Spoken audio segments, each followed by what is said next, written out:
आप इतने बड़े रिनोन्ड फिजिशियन फिजिसिस्ट, इतना आपका नाम था, आपने सब कुछ, ये ग्लोरी, ये फेम, जहाँ पे you can have earned hundreds of crores, आप कोई कोचिंग स्टार्ट कर लेते।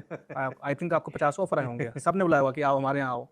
वो सब छोड़ के आप इंडिया की रियल प्रॉब्लम सॉल्व करने गए। ये मोटिवेशन कहाँ से आता है? मतलब हम सब पैसे के पीछे भागते हैं कि और बड़ी कंपनी बनाए, और बड़ी कंपनी बनाए, बट आपने छोड़ के जो सोसाइटी प्रॉब्लम है, रियल प्रॉब्लम सॉल्व करने का जज्बा, वो मोटिवेशन कहाँ से आता है आपके अंदर? वो तो कई प्रकार के संस्कार होते हैं, परिवार के संस्कार होते हैं, बचपन कहाँ बीता, किन लोगों के साथ रहे, उन्होंने हमें क्या सिखाया। बोल के सिखाना ज़रूरी नहीं होता है, हम किसी को देख करके सीखते हैं, उसके जीवन को देख के सीखते हैं। तो वो तो संस्कारों की बात है। मैं इस मामले में अपने को भाग्यशाली समझता हूँ कि मेरा परिवार और मेरे सराउंडिंग में जो भी लोग आए, है ना, स्कूल के समय में मेरे शिक्षक आए होंगे, मेरे मित्र मंडली आई होगी, उन सब ने अंत में धीरे धीरे करके मेरे अंदर में यही ठूंसा, किसी ने बोल के कुछ भी नहीं ठूंसा, लेकिन जो मैंने ग्रहण किया उनके जीवन से, वो यही था कि अपनी सभ्यता की यात्रा देखो आप, तो कम से कम 10-12 हजार साल पहले हम सभ्य समाज बन गए थे।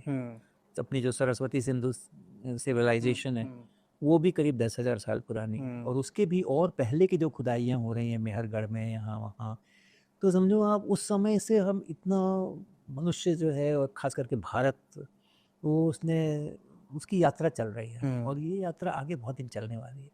तो मेरा अगर 100 साल का जीवन है, तो हम हमेशा उसको इस परिप्रेक्ष्य में देखते हैं कि ये तो हजारों साल की यात्रा है, उसमें इस 100 साल का क्या महत्व है। तो हमें लगता है कि अगर हमने उसमें कोई ऐसा काम नहीं किया जिसमें उसमें हमें कंट्रीब्यूशन मिला कि नहीं मिला, ये देखना है, वो नहीं किया, तो फिर ये 50 करोड़ और 100 करोड़ लेके क्या करना है? करेक्ट। क्या फर्क पड़ता है? किसी को क्या क्या फर्क पड़ता है जब 1000 आगे के साल का इतिहास जो समाज बनेगा, उस समाज के बनने में मेरी कोई भूमिका है, तब तो मेरा जीवन सफल है। और वो भूमिका नहीं है, तो मेरे पास 4 मकान है कि 10 मकान है कि लंदन में मकान है कि बॉम्बे में मकान है, क्या फर्क पड़ता है? बिल्कुल। तो ये संस्कार गए, और बहुत प्रारंभ से ही ये रहा कि भाई लाइफ शुड बी यूजफुल। जो लाइफ है वो उपयोग में आनी चाहिए, यूजफुल होनी चाहिए। वो यूजफुल कैसे होगा, ये हर व्यक्ति अपना अपना सोचे कि मेरा कैसे कंट्रीब्यूशन मिल सकता है कि इस सभ्यता की इस पूरी यात्रा में।